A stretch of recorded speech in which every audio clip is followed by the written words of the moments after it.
Você sabe o que é Net Zero? E já ouviu falar sobre neutralidade de carbono? São conceitos importantes na transição das empresas e organizações em direção a uma economia verde e de baixo carbono, e com objetivos já definidos, impactos globais.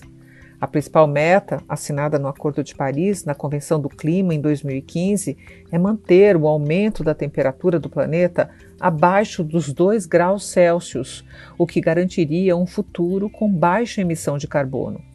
A emissão de gases tem provocado o aumento do efeito estufa e do aquecimento global. Isso acontece em razão, principalmente, da intensa queima de combustíveis como petróleo, gás e carvão mineral, chamados de combustíveis fósseis. Eles são usados para atividades nas indústrias, transporte urbano e geração de energia elétrica, por exemplo. Os países que fazem parte do acordo, entre eles o Brasil, criaram seus compromissos de colaborar com a meta global de redução dessas emissões, o que envolve práticas mais sustentáveis. O setor financeiro tem um papel fundamental nessa corrida pelo carbono neutro. Isso porque, ao atuar como intermediador de recursos entre os diferentes agentes econômicos, as instituições bancárias são responsáveis pelo direcionamento de capital para projetos e atividades que podem contribuir para o desenvolvimento sustentável. Amaury Oliva, diretor de Sustentabilidade, Cidadania Financeira, Relações com o Consumidor e Autorregulação da FEBRABAN, destaca que a atuação dos bancos neste tema da sustentabilidade vem de muitos anos. A agenda de sustentabilidade está na pauta da FEBRABAN e dos bancos já há bastante tempo. Evoluímos bastante nesse período e, ao mesmo tempo, temos intensificado nossa atuação para endereçar temas que demandam um crescente envolvimento do setor, como a questão das mudanças climáticas. Do lado do setor bancário, já temos 10 bancos com atuação no Brasil que já aderiram oficialmente à iniciativa do Net Zero Banking Alliance, da UNEP-FI, e outros bancos possuem metas públicas de redução de emissões em suas operações com diferentes escopos. Na FEBRABAN, nós temos trabalhado para apoiar os bancos na implementação das recomendações da TCFD, a Força-Tarefa do Financial Stability Board, que solicita as organizações sejam transparentes sobre os seus processos para gerenciar os impactos das mudanças climáticas aos seus negócios, ou seja, que reportem como estão repensando as estratégias, definindo metas e métricas para avançar cada vez mais. Com o apoio dos bancos também elaboramos um roadmap para ajudar o próprio setor na implementação dessa agenda, que foi inclusive citado no último relatório de status da TCFD como uma das iniciativas que estão fortalecendo a agenda na nossa região, na América Latina, juntamente com as medidas regulatórias sobre aspectos sociais, ambientais e climáticos que foram anunciadas há algumas semanas pelo Banco Central. Mas afinal, como está o setor financeiro nessa transição para a economia verde e de baixo carbono? Quais são as ações?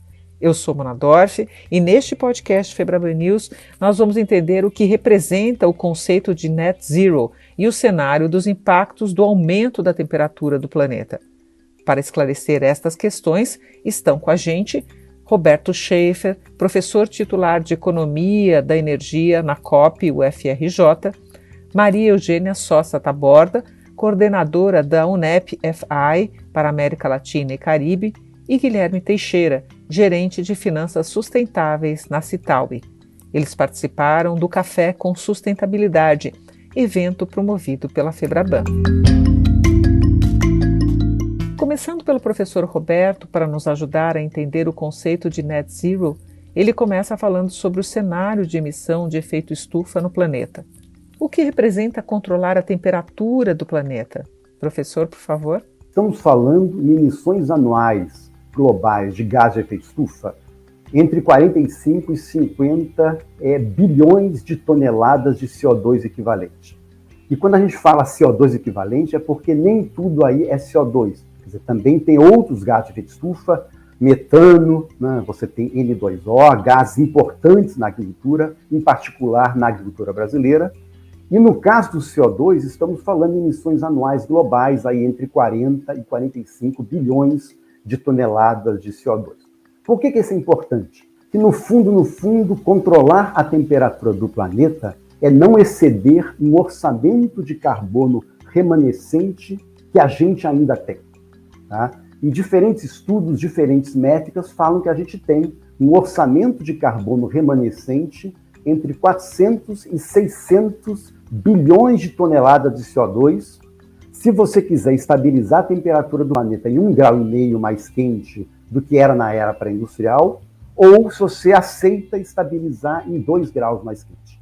E é essa diferença entre 400 e 600 é justamente a diferença entre 1,5 grau e 2. E como a gente emite por ano em torno de 40 a 45, então se a gente tem 400 ou 600, significa que a gente tem não mais do que 10 ou 15 anos no nível atual de emissão, se a gente quiser estabilizar a temperatura do planeta em 1,5 grau ou 2. Sobre o Net Zero, este não é apenas um objetivo, certo? O Net Zero é apenas um ponto no tempo, é quase que uma coisa simbólica. Mais importante do que o Net Zero é a trajetória até chegar lá. Porque, na verdade, como estamos falando de orçamento de carbono, é a emissão continuada de CO2 de agora até o Net Zero que de fato interessa. O professor fala agora sobre a importância de começarmos o quanto antes a reduzir as emissões no mundo. Sabemos que o planeta já está 1,1 grau centígrado mais quente, né? E quando a gente fala então num 1,5 grau e o Net Zero associado a isso, é justamente porque se entende que isso ainda é possível e é o limite seguro. Né? Limite seguro no sentido de tentar controlar elevação do nível dos oceanos, eventos climáticos extremos, impactos na agricultura, na biodiversidade, na saúde pública. Né? Por que, então, essa questão do Net Zero? Né? É porque, na verdade, quer dizer, diferentemente de outros gases de efeito estufa, a vida média do CO2 na atmosfera é praticamente infinita. O que significa que qualquer CO2 emitido em qualquer momento do tempo continua na atmosfera e lá irá continuar para sempre. A vida média do metano na atmosfera não é infinita, é 14 anos, do óxido nitroso não é infinita, mas do carbono é. Então, daí o porquê dessa fixação que eu quero dizer com o Net Zero, é que, na verdade, você precisa de Net Zero CO2 para estabilizar a temperatura do planeta naquele nível que você vai estar quando você atingir o Net Zero. Ou seja, quer dizer, nada adianta você ter um Net Zero em 2050 ir com emissões no nível de hoje até 2050, que significa você chegar em 2050 com temperaturas muito acima de 1,5 grau, acima de 2 graus, talvez acima de 3, e quando você fizer o Net Zero, significa que você estanca o aumento da temperatura, mas significa que você estanca naquele nível que você está. Então, por isso, novamente, o Net Zero é importante para estancar a temperatura no nível que ela estiver quando você fizer isso. Mas para você controlar a temperatura, de fato, você tem que reduzir a emissão ao longo do tempo, porque você tem um orçamento de carbono limitado para conseguir fazer isso. Né? Então, por isso que esse conceito de orçamento de carbono é tão importante, muito mais importante do que o conceito de Net Zero. Então, claro que é mais simples falar, eu tenho que chegar à emissão zero de carbono, mas mais importante do que isso é quando eu vou chegar a esse momento, porque isso é função justamente de como é que é a sua emissão até lá. Você tem que ter metas de curto prazo, então quanto mais eficiente você for na redução de emissão hoje, na verdade, mais distante poderá se dar o Net Zero. Então não é verdade que o Net Zero tenha que se dar em 2050, muito pelo contrário. A data do Net Zero é função da temperatura que você quer estabilizar e o que você faz até chegar lá. Então, novamente, se você conseguir ser muito eficiente, reduzir as emissões violentamente já hoje, semana que vem, mês que vem, provavelmente esse Net Zero poderá se dar em 2060, 2070, justamente porque, vamos dizer, a área sobre a curva de emissão, que é o orçamento de carbono emitido, que é o que de fato vai ditar a temperatura. O Net Zero não dita a temperatura, ele dita o momento em que você estanca a temperatura de continuar a subir. E quais são as implicações econômicas deste processo? Mais importante para o Net Zero é como chegar lá. E esse como chegar lá tem implicações econômicas muito grandes. Né? Se você conseguir chegar lá rapidamente, ou seja, reduzir violentamente, haverá custos iniciais maiores, mas claramente benefícios econômicos de longo prazo muito maiores. Se você demorar muito para reduzir suas emissões, mais à frente você vai ter que despencar suas emissões para chegar ao Net Zero mais rapidamente, porque você já gastou um orçamento maior do que deveria. E aí as implicações econômicas serão muito grandes. Agora, Como dividir os tipos de riscos e quais são os pontos de atenção no Brasil em relação aos impactos e riscos em cada setor da economia? Há que fazer a distinção entre risco físico, risco de transição e mesmo um assunto novo que a gente tem trabalhado, que é risco de litigância climática. Quer dizer, várias empresas do setor produtivo hoje, em particular setor de petróleo, começam a ser processadas na justiça em relação a um carbono que elas ajudaram a colocar na atmosfera e que durante muito tempo negaram que era uma questão. Muito semelhante ao que a gente viu anos atrás com a indústria tabagista. Então há um risco aí também que a gente não falou, mas que a gente deve ficar atento. Brasil, né? No caso do Brasil, claramente, se a gente está falando de risco físico e ou risco de transição, claramente haverá setores da economia brasileira ganhadores e setores perdedores. Então, setor de florestas, agricultura e pecuária, claramente são setores perdedores em termos de risco físico, mas eventualmente podem ser setores ganhadores em termos de risco de transição, né? Na medida em que parte de lidar com o problema de emissão é você replantar, mudar a sua agricultura, passar para tecnologias maiores. Então, eventualmente, são setores que, na transição, podem ser grandes ganhadores, e o Brasil tem vantagens comparativas grandes em relação a isso.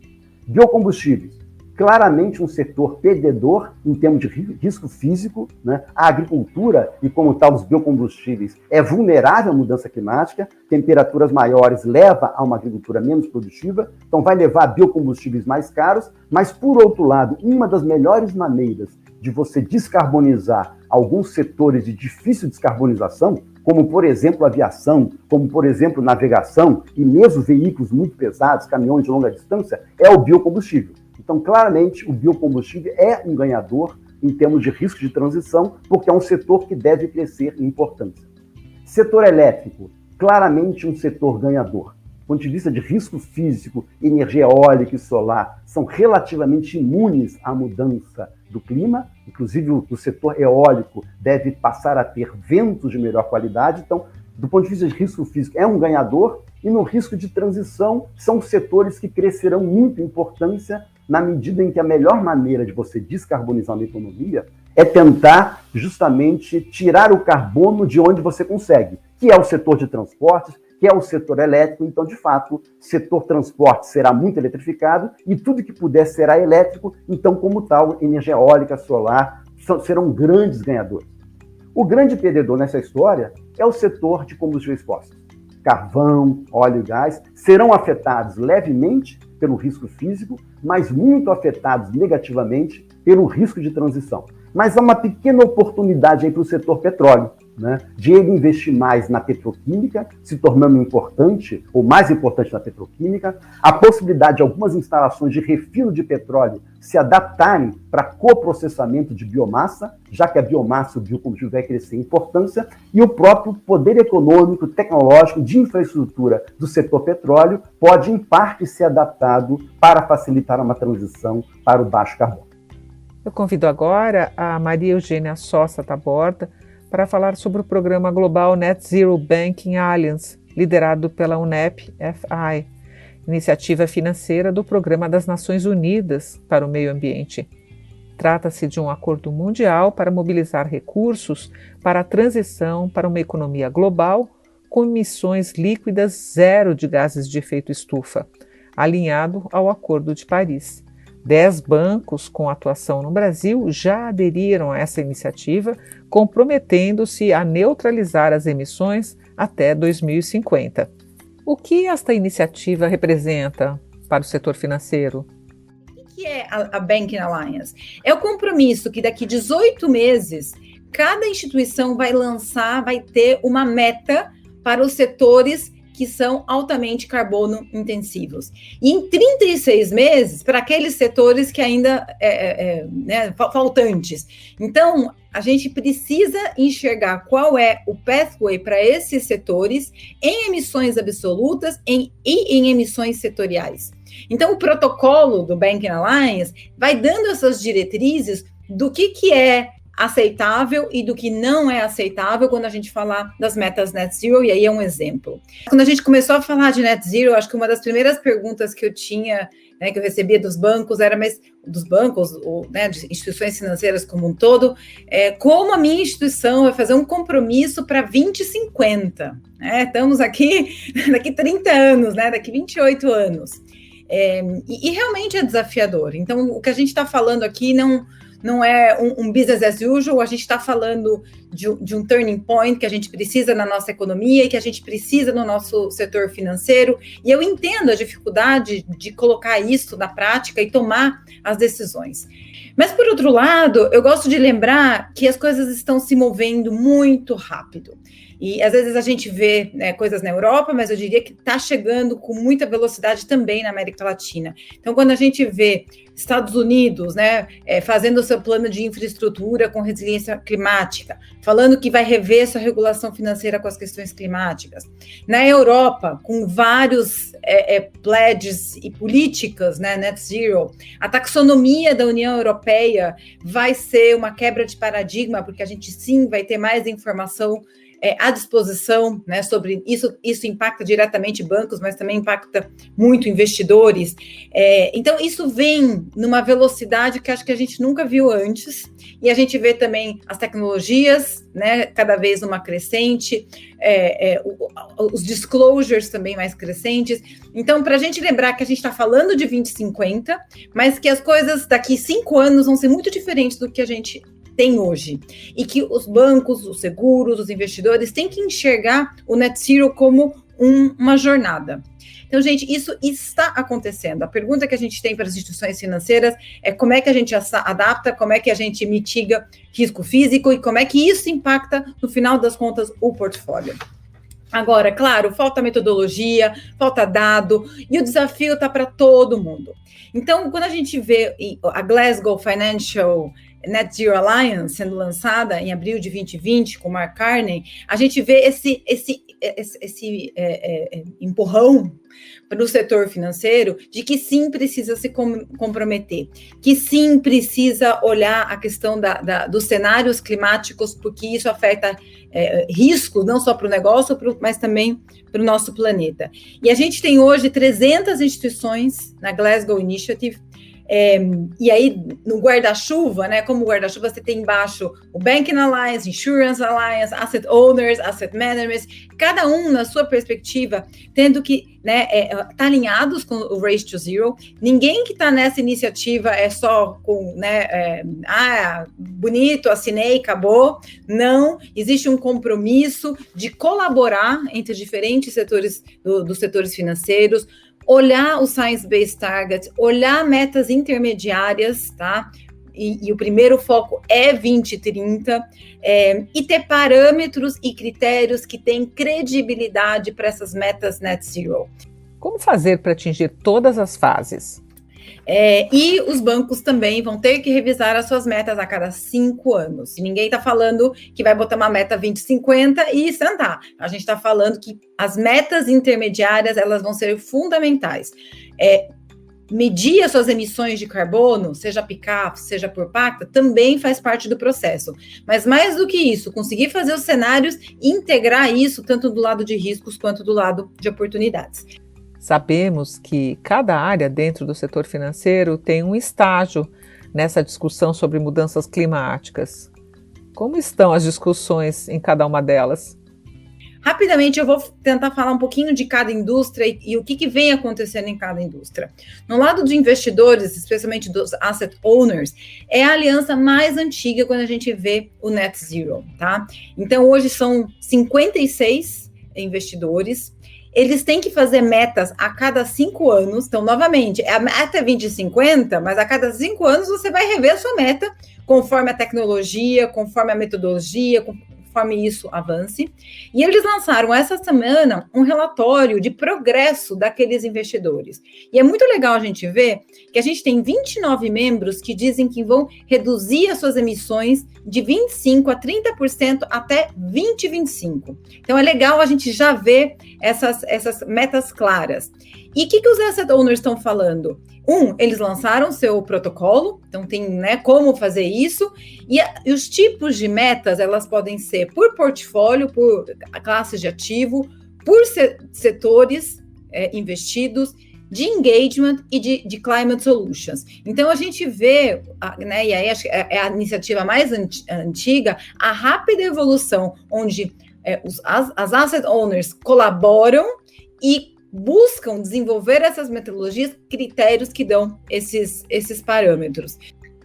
Quando a gente vai para bancos, que foi lançado também em abril 2021, hoje a gente tem 84 bancos conosco, a gente está falando de 41% do Global Management, então a gente está crescendo muito.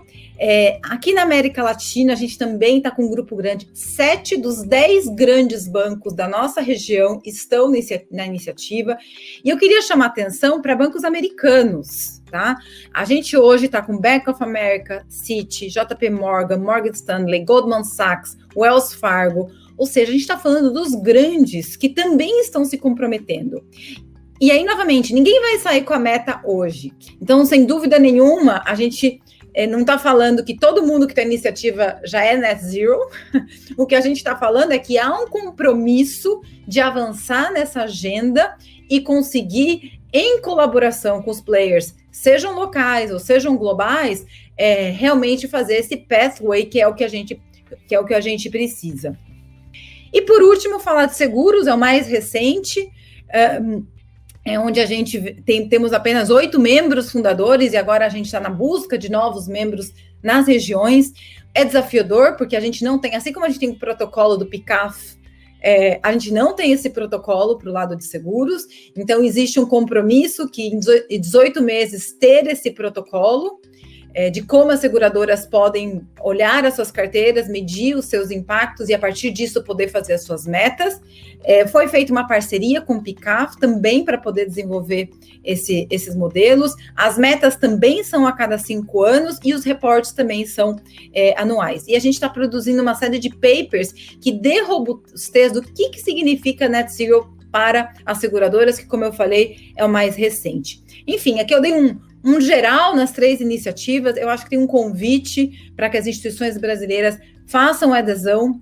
Não é fácil, não é simples, não é, então, né, já está compliance. Então, a gente sabe que muitas vezes esses compromissos são olhados dessa forma, está compliance, não está, então não estamos em compliance com o que a gente está falando, mas é a oportunidade de aprender com os outros e realmente haja esse compromisso político da organização no mais alto nível, de que isso sim impacta seus negócios e que precisa ser trabalhado não só internamente, mas com os clientes e também com todo o advocacy que a gente precisa.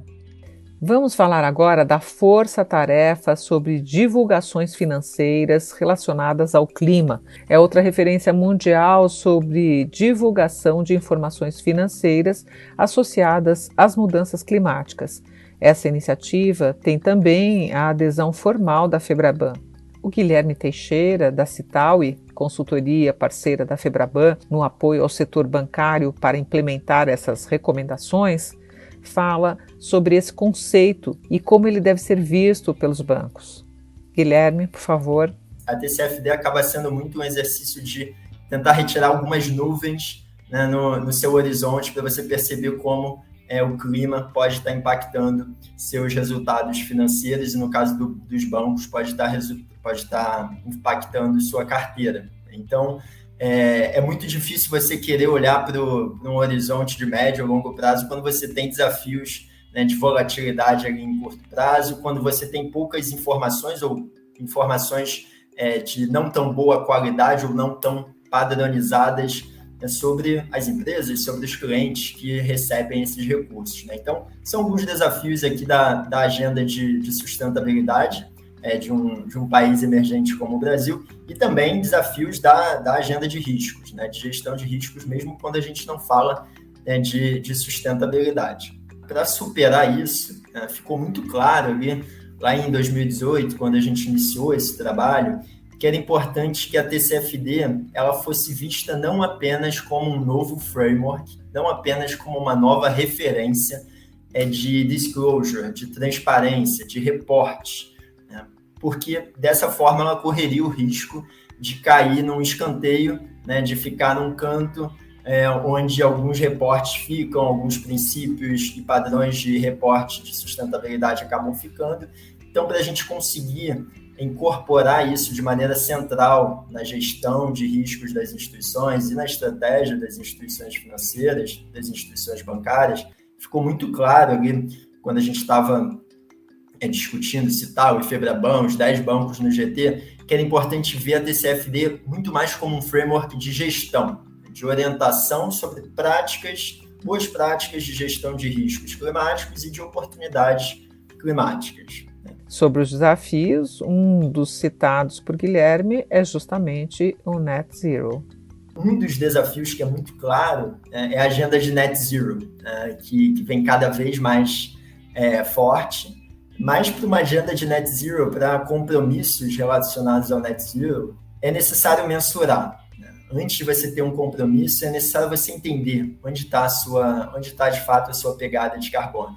E se para uma empresa isso pode ser um desafio, para uma instituição financeira isso pode ser um desafio ainda maior. Quando a gente tem poucas empresas ainda divulgando sua pegada de carbono, a instituição financeira precisa de alguns atalhos para conseguir identificar qual é a pegada daquela sua carteira que está exposta a empresas que ainda nem mensuram suas emissões. Então, é um exercício de mensurar as chamadas emissões financiadas, que é onde, de fato, está o grande impacto do setor financeiro, né, por meio das suas emissões da sua carteira de crédito ou carteira de investimentos. Então, olhando para esse desafio, durante 2020, aí, publicado no início de 2021, a gente também desenvolveu um guia com práticas e desafios que precisam ser observados pelos bancos para mensurar suas emissões de gases de efeito estufa e, especialmente, as emissões financiadas, de maneira que eles consigam observar quais são os padrões que estão surgindo. A gente tem um desafio metodológico muito grande de qual padrão, qual métrica seguir, né? Como coletar as informações da sua carteira, que é um outro desafio, e a partir disso, como ter uma visão geral das suas emissões para, então, conseguir definir metas e ter esse alinhamento aí ao Acordo de Paris, né? Então, esse é um dos desafios que está na agenda. Muito obrigada, Guilherme, Maria Eugênia e Roberto, pelas explicações. Lembro que a íntegra do Café com Sustentabilidade, que teve também outras discussões muito importantes sobre o tema e sobre mudanças climáticas, está disponível na plataforma Numis. Agradeço sua companhia em mais esta edição do podcast Febraban News, com novidades e tendências que fazem parte do seu dia a dia. Até a próxima!